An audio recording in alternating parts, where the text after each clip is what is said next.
WhiskyJason here, whiskey from the viewpoint of an American over here in Germany, tasting often rare and exotic whiskeys. I think this qualifies. I have a 17-year-old Fettercairn, distilled 1997, but bottled 2014, that I won in an auction over here in Germany from whiskyauctionberlin.de.com. So this is matured in refill sherry hogsheads. And yet the experts, at least everyone online that I can find that wrote anything about this between 2014 and now, are not sure if it was just a finished product or if it was a full maturation. The legal ramifications of the word maturation does not mean much. It does not mean fully all 17 years, and finished does not mean that much either, to be honest. I've had finishes that was 4 years in a bourbon cask and finished for 17 years or 14 years someplace else. And so, Gordon MacPhail, yay, no longer filling casks, as we might know from the press release a couple months ago. This is their Connoisseurs Choice, which back then was 46%. Don't you just love this nice little box here? Each region, this was a Highland region, had its own little color as well, and they always chose the best casks and so on. So let's see here. The Highlands are noted for varying styles of single malt, from spicy, aromatic whiskeys in the north to the fuller, slightly peated and nutty whiskeys in the south. That's interesting. All right, and established in 1895, the family-owned firm of Gordon and MacPhail is custodian to some of the world's finest and rarest single malt whiskeys. I totally agree. And then the interesting thing is that the Fettercairn distillery is claimed to be here the second oldest licensed distillery Scotland's. So Fettercairn Distillery was converted from an old corn mill, interesting, in 1824, exactly 1824, and it claims to be the second distillery to be licensed following the introduction of the Watershed Act in the year 1823. So what I really, really like as well with this bottling is they give us some tasting notes. It says here, this particular expression from Fettercairn was matured in ex-sherry hogsheads, and the whiskey has grassy aromas with hints of toasted malt and some delicate hints of tropical fruits. Now, I paid for this whiskey 62 euros. Now, the problem is when you actually go online and win an auction, it's not over with the first payment, because I actually had to pay more. I had to pay 15% to get this bottle in my hands. Not just that, 15% on the 62 euros. I had to pay another 5 euros for a wonderful box with foam that was laser was cut due to a 3D mold of this bottle.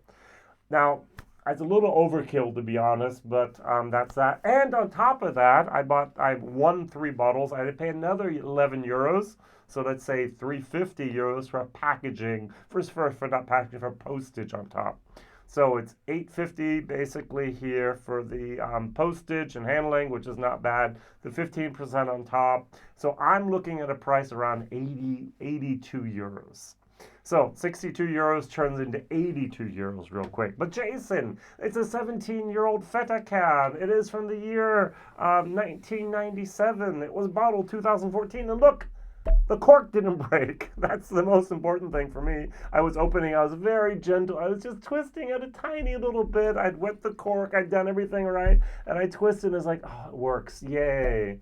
Because I've had a few, well done, Gordon MacPhail, for using good corks. I've had a few bottles that have not opened correctly. The corks were just basically powder. And that's just, not good. The thing is, this bottle cost originally 40 euros. So back in the year 2014, the price was $39.90.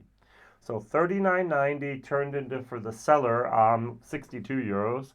So that's 50% on top, 22 euros on the 40 euros, more than 50%. I think that's a good return on investment. I felt that I got a fair product. Now, if you go over to Whiskybase, and that's what I did not do before I bought it, I did it after I bought it. Not great, Jason. You notice that 26 people gave votes for this, and they have an average vote around 80 out of 100, which is not great. It's not bad, but 80 is basically where we go, okay, that's for me a C. So let's see if the people are right or wrong. But before that, I am going to tell you what I'm going to compare it with. I'm going to compare it with a Clynelish 14. Why? Because I want to compare more and more of these whiskeys with standards. Now, the Clynelish 14 is 46%, yay. This is non-chilled filtered. This is filtered. This has its natural color. This is artificial coloring. And yet I love my Clynelish 14. And so I'm going to be paying, I don't even know what I'm going to be paying at the moment here. Let's ask Google what I would pay for Clynelish. So Clyn, just making sure I spell it right here, which I'm not doing it. Clynelish 14, what is the price at the moment? We're talking at, I can still get it for under 40 euros. So 40 euros for this. This is 62 euros. This is exotic, this is rare, this is a dusty, this is an auction find, this is something standard. Now I do see that the price is going up at the moment. I can still get it for 38 euros, but a lot of the shops already have it for, 50 euros. Ouch! Exactly, 50 euros, 48 euros, oh no. 43 euros and so on. Is the shop that has it for 37, is it still available? Oh, it's sold out. All right, no wonder that it's already sold out. So we're going to go for 45 to 50 euros is the normal price here. On the nose, so first of all, the color doesn't matter because this is natural color. This is nice. Refill sherry hogsheads. I'm going to guess not for the entire time. All right, I don't know. I don't know what Gordon MacPhail did. There's no information here about that. So, oh, that smells nice. I get the sherry. I get the old kind of sherry. Now, these are refill sherry hogsheads. Now, hogsheads are not used to transport whiskey. They're not used in the bodega. These are seasoned casks. So back in 1997, we had seasoned casks that had already been used before that. Around this time, 1997, could have been about 5 or so years earlier, Spain basically decided, hey, sherry cannot leave Spain in anything but a bottle. And so all these transport casks stopped, and that's when we had Paxaret. That's around this time and so on. And so this is a fairly interesting whiskey in the nose. It's got a nice fruity tropical moment. Now, Fettercairn, if you've never seen the pot stills of Fettercairn, stop the video, type in Fettercairn pot stills, and you're going to get something that looks like a waterfall on the pot stills. So they actually put water on the pot stills to cool them down, to create more reflux, so that the spirit has a little bit more of a tropical and a little bit of a lighter character. And I really must admit that they are doing a fabulous job there with Fettercairn. I originally thought of taking just a normal 12 and comparing it. I don't have any at the moment. That's the reason I did not do that. That's the reason why the Clynelish 14 is going to be my alternative here. So they mentioned, as I said before, the following here. They mentioned hints of toasted malt, yes. Grassy aromas, a little bit. Delicate hints of the tropical fruit, yes. Now, I would give those a B minus C plus. I really enjoy this. This is good, but there's some spicy oakiness in there as well. Let's try it. Cilantro.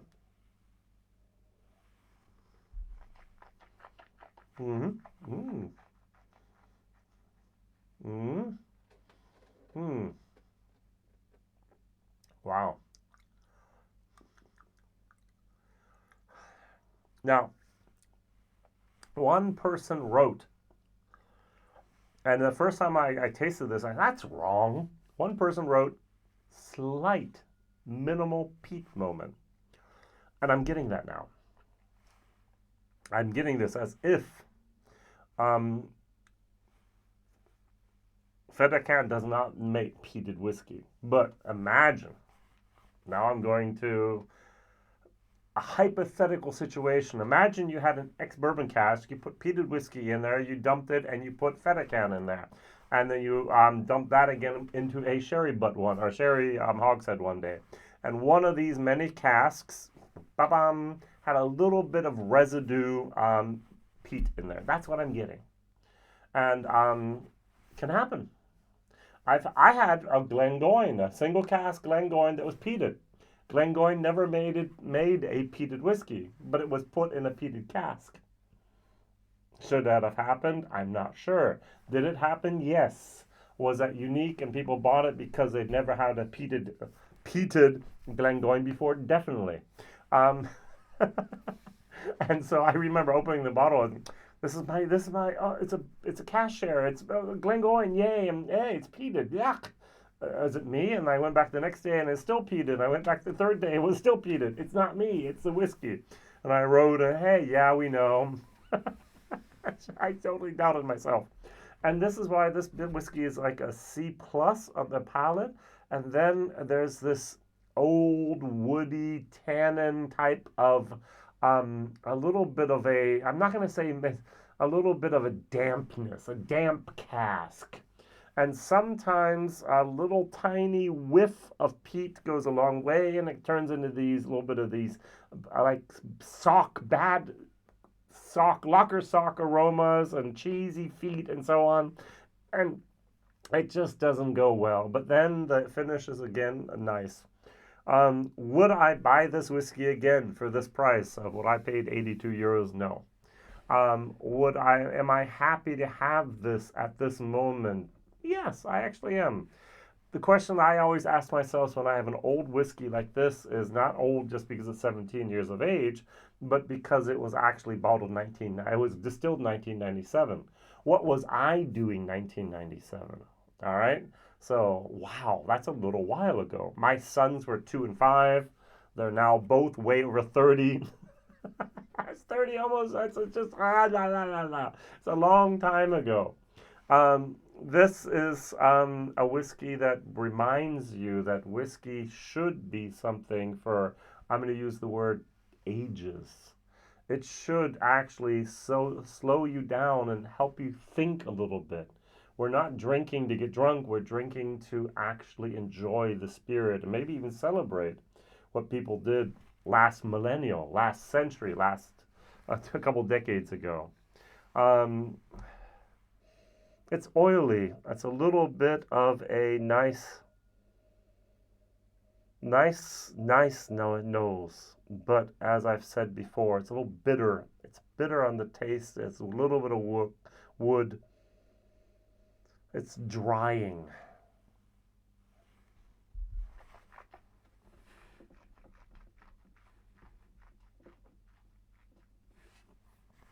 %, great. They do mention something here on the label. It says here, the palate has an initial burst of chili spice with sweet fruit and lemongrass flavors. So grassy on the nose, lemongrass on the flavor, sweet fruit. It's got a little bit of an exotic moment going on here. More of a papaya, a little bit of a mango, but not much. It's nice. I'm going to give this whiskey a solid C. Now, on the taste, it's a C plus, then it goes down, and it goes back up. And it just doesn't give me that C plus that I need, that I want. Value for money. That's hard to pinpoint. 40 euros back then. I would have loved 2014 to have bought this bottle. 17-year-old Connoisseurs Choice. Even today, the things that we can buy from the Connoisseurs Choice from Gordon MacPhail, we're going to look back in 10 years from now and go, oh, weren't they cheap? Mark my words on that. But this is old fashioned. This is good whiskey. This is 17-year-old. This is wonderful, wonderful whiskey. And yet, the value for money, C minus. All right, as I said, I would not buy it again. I would look for something else. Let's just briefly go over the Clynelish 14. Even though I celebrated this, even though I think this is great, even though I find Fettercairns independently bottled to be often on the fruity tropical side, but not always something that I go, wow. The Clynelish,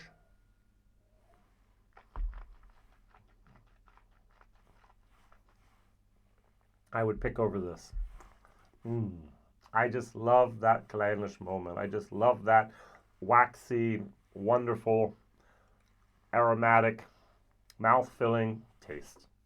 Now, I know this is a distillery. I'm sorry, this is a conglomerate that we should hate, Diageo, but I don't. I think they're doing interesting things. I like the Clynelish still. Of course, I would like to have this whiskey for 30. I started off 6 years ago. This was 33, 32, 34 euros. So I say 33. It's now around 50. Ouch.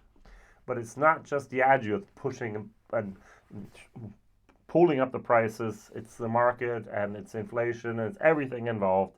And that's why I like to go to auctions and try to find some special gems out there. And this is one of those that was, it was not a miss. It was not a hit. It was an okay whiskey.